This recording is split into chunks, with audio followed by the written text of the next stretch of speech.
সারা দেশে আগামী ২৪ ঘন্টায় দিন ও রাতের তাপমাত্রা কমে শীত আরও বাড়বে বলে জানিয়েছে আবহাওয়া অফিস। আজ বুধবার সকাল ৯টা থেকে পরবর্তী ২৪ ঘন্টার জন্য দেওয়া পূর্বাভাসে এ তথ্য জানানো হয়েছে।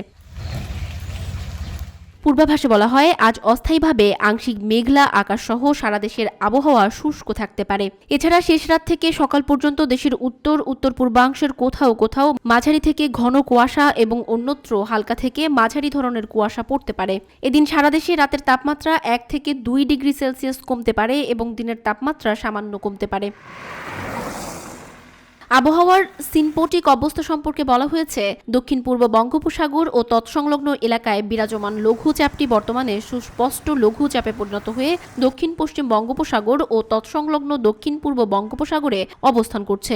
এর বর্ধিতাংশ উত্তর বঙ্গোপসাগর পর্যন্ত বিস্তৃত রয়েছে। উপমহাদেশীয় উচ্চ বলয়ের বর্ধিতাংশ বিহার এবং তৎসংলগ্ন এলাকায় অবস্থান করছে।